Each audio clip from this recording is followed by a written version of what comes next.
Hello everyone, today I'm solving Leetcode question 200, number of islands. This is a very classic Leetcode question. There are multiple ways to solve it. Today I'm solving it using depth first search method, aka DFS. In the next video, I'm going to talk about how to solve it utilizing UniFind. So now let's take a look at the question. We have to first understand the problem. So given an m times n 2D binary grid, which will represent a map of ones, 1 means land, and zeros, 0 means water, return the number of islands. An island is surrounded by water and is formed by connecting adjacent lands horizontally or vertically, which means 4 direction. You may assume all 4 edges of the grid are all surrounded by water. So now let's try to understand the problem a little bit better by going through the examples. So in the first example, we got a grid like this, and there is only one island in this grid. Because if you following the island cell, for example, start from an island cell and try to traverse through all the connecting island cell before you hit the boundaries, you will only get one island. So this one, so all those are connected. And then this one is also connected with these, and these are also connected with those ones. So that's why after travel through all the ones, you will find that they belong to the same island. In the second example, there are 3 islands. So the first one contains 4 cells. So you can see the 4 ones on the upper left corner. And then the second island is this one piece. So it's a standalone island cell. So you can see that it has zeros to all the 4 directions, horizontally and vertically. It has a 1 diagonally, but based on our definition of the island, it's surrounded by water or surrounded by the boundary in the 4 direction, not 8 direction, so only 4 direction. That's why this one is a standalone island. So this is our second island. Similarly, we can find the third island. So these twos, so we got the ones on the lower right corner. So they are surrounded by zeros, 0, to the left, up, and then also the grid boundary to the right, and then also the grid boundary below the island. So that's why we got three islands in this grid.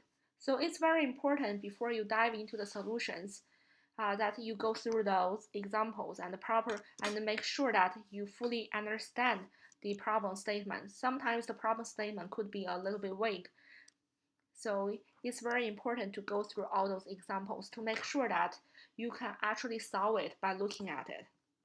And then we will think about how to solve it through coding. So the basic idea to solve this one, we actually already covered that, is to traverse through all the land cells belong to the same island until you find one island. How to do this? You can start with the land cell 1. And then, for example, in this case, we start with this land cell 1. And then we visit all the connecting land cell. As long as there is a land cell connected to it that has not been visited before, we just continue visiting. Through this, we will traverse through all the land cells belong to the same island. So now, after we go through the idea of solving it, so let's start coding. So usually, I first get the dimensions of the grid. So M represents the number of rows, and then N represents the number of columns. So first, let's try to code the idea of solving it. So basically, we traverse through all the cells in this grid. How to do that? So let's through 2 for loops.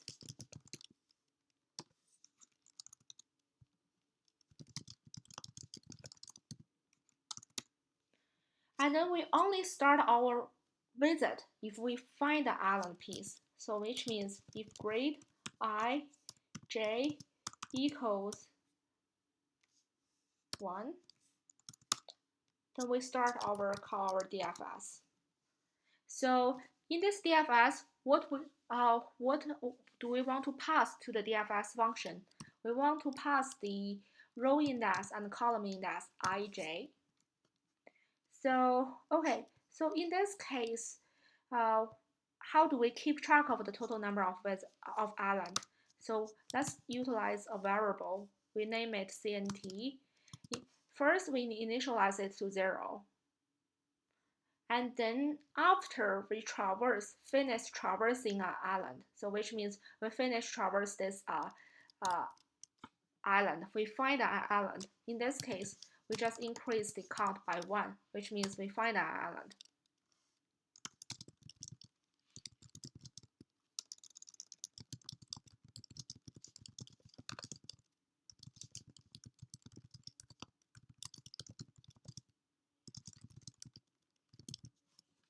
Okay, so in this case, we will just return the count. Okay, now let's code our DFS function.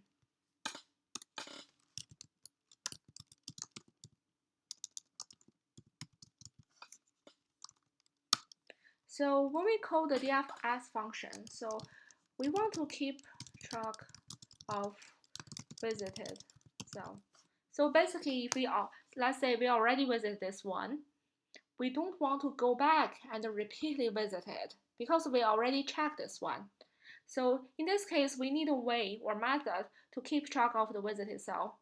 There are multiple ways of doing it. You can create, let's say, a visited equals set, and then just kept adding the visited index, like the index pair, let's say ij, to this visit set every time you encounter unvisited index pair. So, but this will take some actual memory. Let's say you actually need to create this visited to keep track of all the visited indexes. So here in this question, I'm just going to actually modify the grade in place to keep track of all the visited cell. So in this case, we just, every time we visited it, we just mark it utilizing a special character. That's how we keep track of the visited cell. Okay, so we figure out that piece. So now let's say we need a stopping condition. So when do we stop traversal?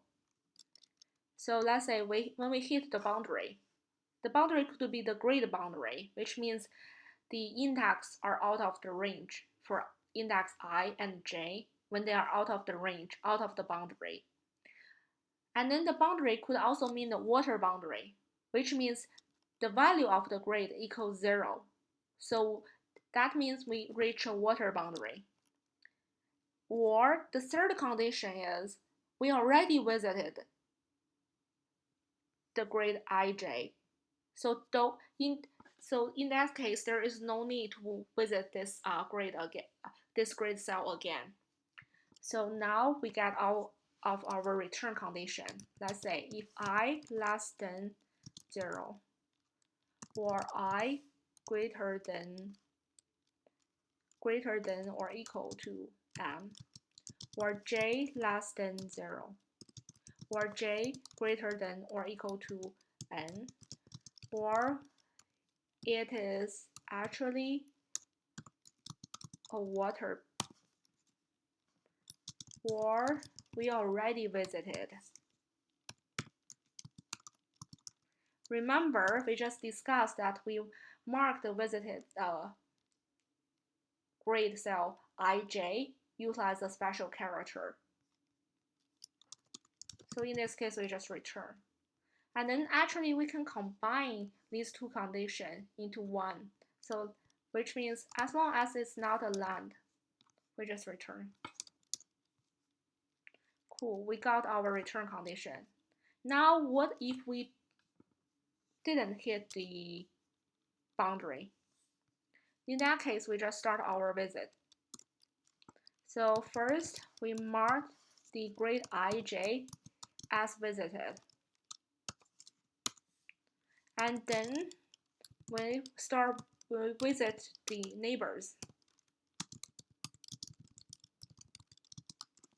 which means connecting island piece. Basically, how do we do that?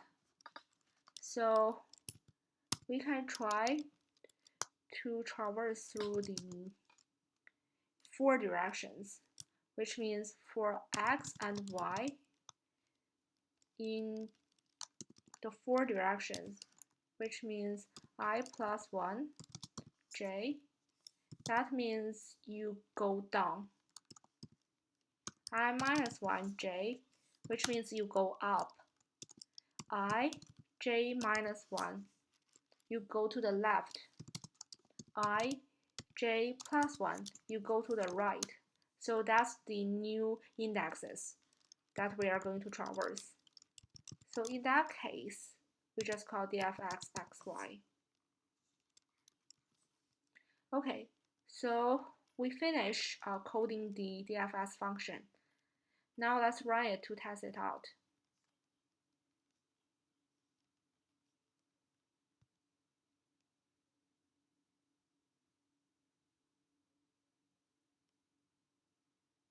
Oh, we have an invalid syntax. What is that? Define.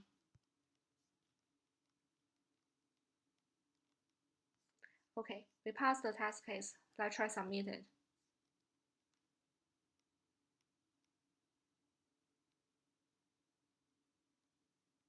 Okay, so this is the solution, the DFS solution.